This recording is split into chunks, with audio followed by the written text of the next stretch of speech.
Hi, this video is piggybacking on one Stuart posted several days ago about applying cap plastic to a silicone mold. And I'm doing my part now to show you a slightly different way. As I've told my students numerous times, there's more than one way to do just about everything, and applying cap plastic to a silicone mold is no exception. There's alcohol-soluble cap plastic, like Super Baldies from Mold Life.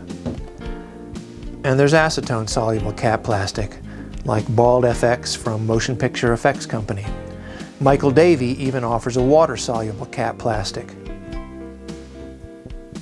For applying, you can use either a single-action airbrush like this Pache H, or a double-action airbrush like this Iwata Revolution. Now, the Iwata is a gravity-fed airbrush and it doesn't hold a lot in the reservoir, so you're going to have to keep refilling it all the time. And the Pache H is a siphon feed, and the cup that comes with it ordinarily is for right-handed users. I'm a lefty, so that gets in the way. But if you use larger bottles like these, you can put more cap plastic in there and get your job done.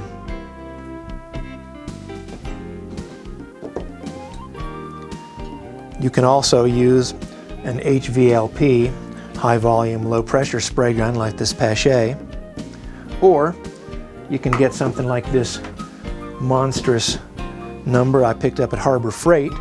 That'll hold a lot of material in that reservoir, but it's got a larger connection on the bottom, so make sure you've got the right hoses and adapters for the job.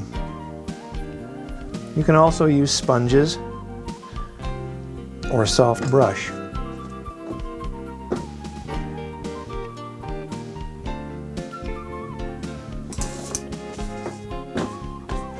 I don't recommend using a chip brush because you're likely to have loose bristles get trapped in the cap plastic, and then you'll have fun getting them out.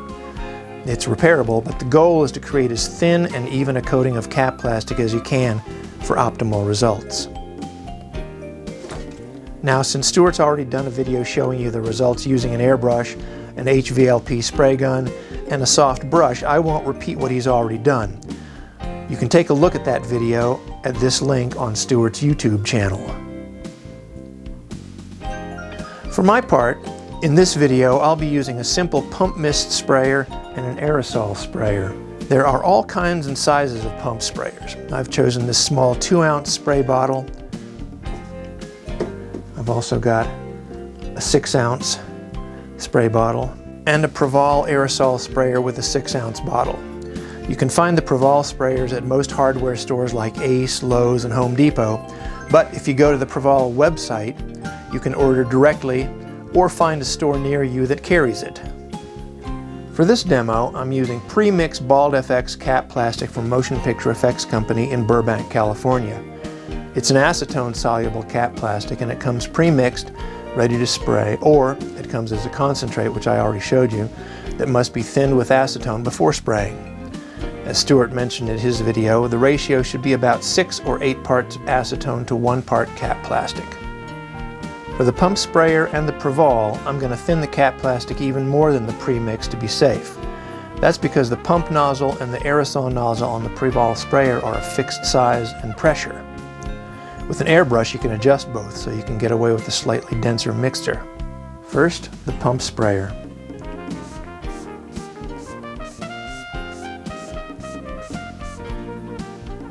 The acetone flashes off pretty quickly, so you can get in and do another layer pretty quickly. Now, thinning it as much as I did, it's actually coming out of the pump sprayer pretty well. But because it's thinner, you're having to do more layers. You just want to be careful not to overspray and get your cap plastic too thick. Spray some more.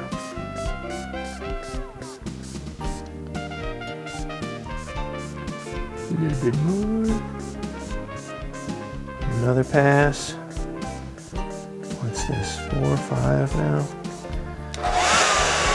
A little blow dryer.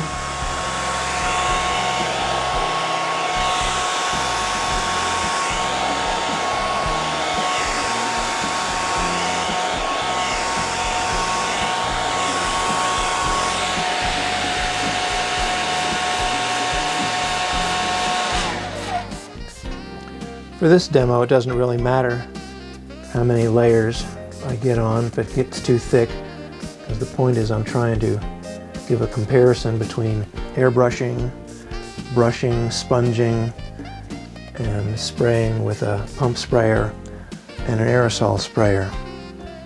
So now I'm going to set this mold aside and bring in an identical one, and we'll use the Preval sprayer for that.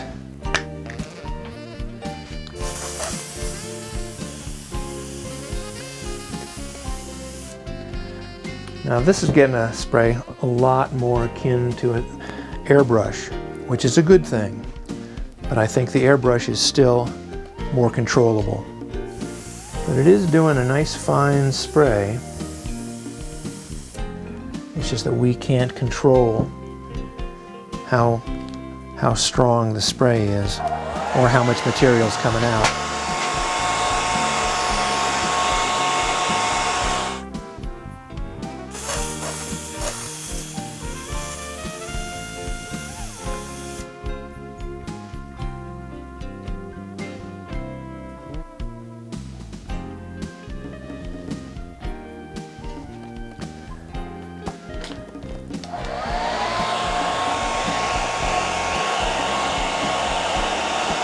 Now with Preval sprayer, you want to make sure that you're holding it upright,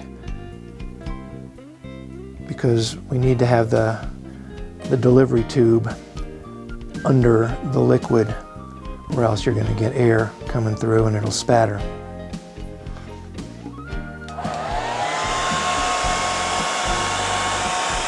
Let's rotate it and get a different angle. Now I'm going to bring the pump spray back in, and I like to use a toothpick to kind of lift up and see where we are. That's got nice consistent coverage. And they both look really good.